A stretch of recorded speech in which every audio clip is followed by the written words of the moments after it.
dengan anggotanya. Bagaimana saya menemukan permasalahan ketika menerima pengaduan masyarakat penganiayaan sebagai contoh.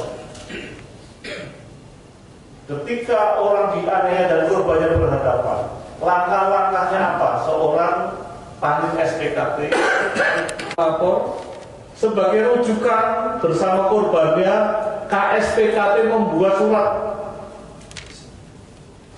permintaan visum, bukan pencemusi. KSPKT atas nama Kapolrestabes. Kenapa demikian? Karena posisinya ada di depan, ada di SPKT.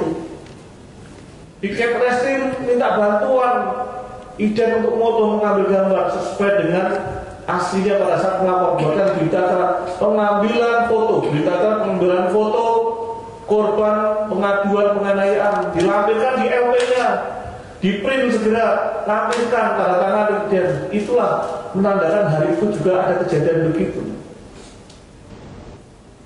Jadi keaktualan pengaduan itu dapat dipertanggungjawabkan, fungsi pelayanan itu pada masyarakat. Dengan demikian, peran SPKT yang saat ini ke depan sebagai pamaka kembali seperti dulu itu ada. Dirujuk di rumah sakit terdekat mana untuk bisa dilakukan pengambilan visum. Ketika itu sudah diberikan rekomendasi oleh pengantar oleh KSPKT dengan surat permohonan pada rumah tertentu, tiket reserse mengantarkan, perintahkan mengantarkan ke rumah terdekat untuk visum sebagai bukti awal bahwasanya memang betul lukanya tersebut bagian daripada sebuah dampak penganiayaan akibat benda tajam, benda ringan, benda berat, benda tumpul dan seterusnya. Yang anggotanya dititipkan di piket fungsi, tolong jalankan dengan sebaik-baiknya di lini terdepan. Begitu masuk, kemudian LW tersebut sudah dilengkapi dengan fotonya, perujukan untuk proses waktunya kapan keluarnya. Sehingga itu mengalir manajerialnya di fungsi reserse. Kasat dilimpahkan pada Wakasat didelegasikan. Wakasat membuat disposisi pada Kanit. Kanit membuat disposisi pada Kasubnit. Itulah yang saya nilai manajerialnya tadi. Apa bunyinya? Kita bikin niat yang baik untuk mereformasi yang jelek-jelek harus kita hilangkan.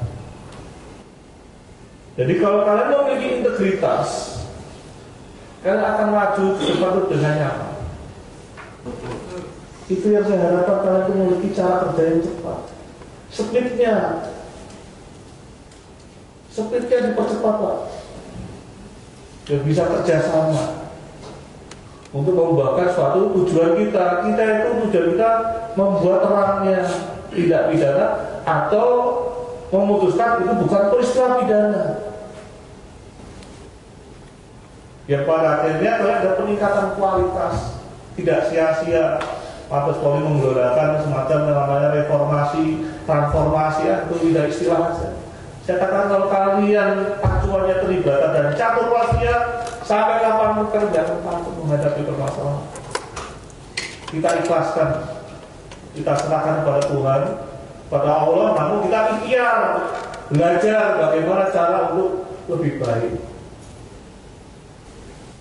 Jangan kita perbaiki dengan sebaik-baiknya yang bisa.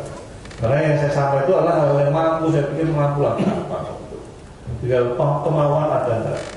Kamu nggak paham, ya Kapolres, nggak apa-apa. Saya membuka diri, sini komandan pada bagaimana ya pandangannya komandan ya. Diperbaiki, intinya diperbaiki.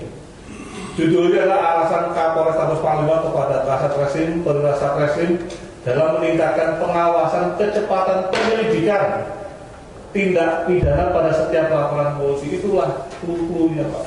Laporan polisi itu. Laporan polisi itulah yang butuh kita speed yang kita tambah.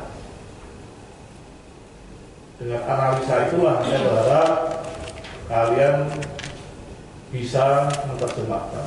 Saya belum ya, paham, dan kamu harus hormati syukuri masih ada pimpinan yang masih peduli memberikan jalan keluarnya, tidak hanya memerintah, namun memberikan jalan keluarnya, itu yang terpenting. Oke? Terima kasih. Ada pertanyaan? Sebentar ini, Pak Kasat, ada tambahan? Pak Kasat? Yang lain? Asup? Tadi ada pertanyaan? Cukup ya? Oke, terima kasih. Saya lagi mohon maaf apabila penjelasan saya menyinggung perasaan, itu tidak niat saya. Sekali lagi itu keinginan saya untuk menjelaskan kepada rekan-rekan sejelas-jelasnya supaya bisa mewarnai penegakan hukum dengan baik. Oke, terima kasih. Sekali lagi mohon maaf. Saya akhiri belajar kebudayaan. Wassalamualaikum warahmatullahi wabarakatuh. Waalaikumsalam. Terima kasih Mas.